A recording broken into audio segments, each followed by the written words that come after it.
गुरुचं राशी परिवर्तन हे कर्क राशीमध्ये होत आहे. तर कसा जाणार आहे कर्क राशीच्या लोकांसाठी येणारे हे दिवस हे मी तुम्हाला सांगणार आहे. कर्क राशीच्या लोकांसाठी येणारे दिवस नक्कीच चांगले जातील, कारण गुरु हा तुमच्या राशीवर आहे. जेव्हा गुरु राशीवर येतो तेव्हा गुरु हा राशीवर आल्यानंतर विस्तार करतो, ज्ञानामध्ये विस्तार करतो, पर्सनॅलिटीमध्ये, वाणीमध्ये. त्याचबरोबर तुमचा एक वेगळ्या प्रकारचा ऑरा असेल, तुमच्या एक वेगळ्या प्रकारची तेजस्वीपणा तुम्हाला पाहायला मिळतो, समाजामध्ये तुम्हाला एक वेगळं स्थान पाहायला मिळतं. त्याचबरोबर तुम्ही काही नवीन गोष्टी शिकता. हा कदाचित सांगणार नाही, पण खूप साऱ्या गोष्टी तुम्ही शिकताय. त्यामुळे त्या गोष्टीचा तुम्ही नक्कीच फ्युचरमध्ये वापर करू शकता.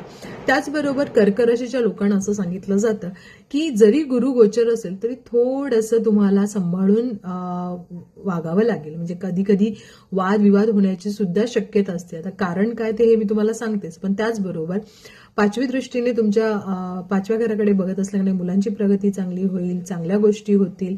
त्याचबरोबर सातवी दृष्टी सुद्धा इथे पार्टनरशिप बरोबर आहे. त्यामुळे पार्टनर बरोबर काही तुम्ही गोष्टी करत असाल, व्यवसाय करत असाल किंवा स्वतःसाठी काहीतरी व्यवसाय सुरू करण्याचा विचार केला असेल तर नक्की करा.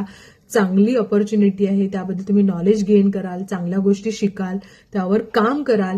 आणि सगळ्यात महत्वाचं म्हणजे दुसरं तुमचा पार्टनर करतोय की नाही करत हे माहित नाही, पण आपल्याला असं करायचं की आपल्याला हा गुरुचा वापर नक्कीच चांगला करायचा. त्यामुळे नक्कीच त्याच्यावर काम करा, नक्की काही गोष्टी चांगल्या करा. हजबंड आहेत किंवा पत्नी आहे तुमची, पती आहे, त्यांच्याशी सुद्धा तुमचे संबंध चांगले होतील, वादविवाद खूप खूप कमी होतील, चांगल्या गोष्टी एकमेकांना समजावून घ्याल, घरामध्ये वातावरण चांगलं असेल, नोकरीमध्ये तुम्हाला प्रगती मिळेल, चांगल्या गोष्टी होतील.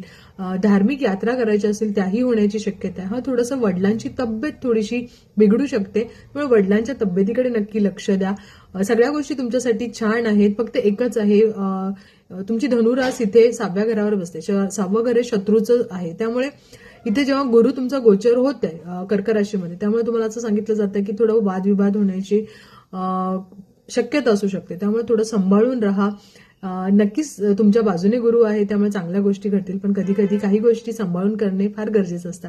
हे गोचर तुम्हाला धनसंपत्ती, चांगली दिवाळी या सगळ्या गोष्टी करून देणार आहे.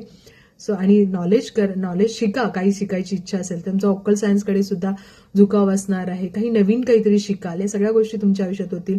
धार्मिक तुम्ही व्हाल, उपवास, मंदिरात जाणे, याही गोष्टी तुम्हाला पाहायला मिळतात. तर उपाय काय करायचं तर विष्णू सहस्त्रनाम नक्की करा. 5 डिसेंबरपर्यंत हे गोचर आहे, तर हे तुम्हाला खूप छान फळ देईल.